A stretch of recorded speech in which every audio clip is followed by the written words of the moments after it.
آذربائیجان کے یوم شہداء کی مناسبت سے آذری سفارت خانے میں پروقار تقریب کا انعقاد کیا گیا۔ تقریب کے دوران 27 ستمبر 2020 کو آرمینیا کے فوجی حملے کے نتیجے میں جانوں کا نذرانہ پیش کرنے والے شہداء کو خراج عقیدت پیش کیا گیا۔ تقریب میں پاکستان اور آذربائیجان کے قومی ترانے بجائے گئے اور شہداء کی یاد میں 1 منٹ کی خاموشی اختیار کی گئی۔ مزید جانیے اس رپورٹ میں۔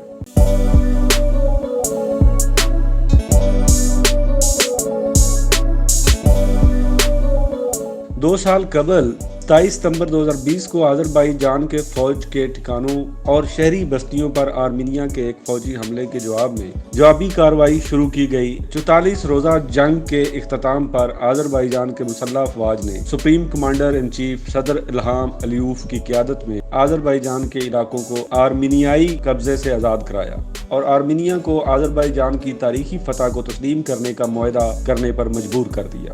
آذربائیجان کے فوجیوں اور افسروں کے لیے جو جنگ میں بہادری سے لڑے، آزاد کردہ سرزمین میں آذربائیجان کا پرچم لہرایا اور آذربائیجان کے علاقائی سالمیت کے لیے اپنی جانوں کا نذرانہ پیش کیا۔ 27 ستمبر کو یوم شہداء کی یاد کے طور پر منایا جاتا ہے۔ اس دن کی مناسبت سے آذری سفارت خانے میں پروقار تقریب کا انعقاد کیا گیا، جس میں شہداء کو خراج عقیدت پیش کیا گیا۔ پاکستان اپنی ثقافتی تنوع، زبانوں، موسم، خوبصورت مناظر کے ساتھ ساتھ اپنی انتہائی مہمان نواز اور خوش آمدید کہنے والے لوگوں کے لحاظ سے ایک حیرت انگیز ملک ہے۔ ان خیالات کا اظہار پاکستان میں آذربائیجان کے سفیر خضر فرحاد نے یہاں یوم یادگاری کی تقریب کے بعد سب نیوز کے نمائندے سے خصوصی گفتگو کرتے ہوئے کہا۔ Azerbaijan is the first country in the world history industrially produced oil.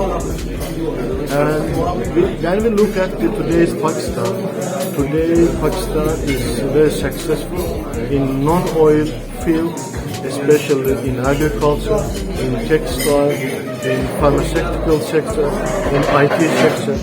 That I think we can do investment in our both countries from the point of view the fields they are and repeating we are best.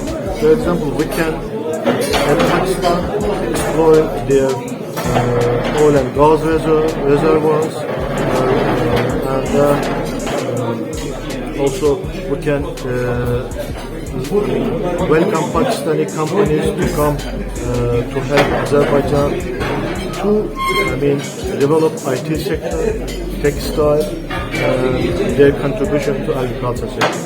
سفیر نے کہا کہ پاکستان میں بہت سے قدرتی مقامات اب بھی تلاش نہیں کیے گئے، خاص طور پر ملک کے حیرت انگیز شمالی حصے میں سیاحت کی ایک بڑی صلاحیت موجود ہے۔ Tourism is a very important field in each economy because tourism is also financial inflow to the country. In that extent, I would like just to give an example of Azerbaijan's success last years.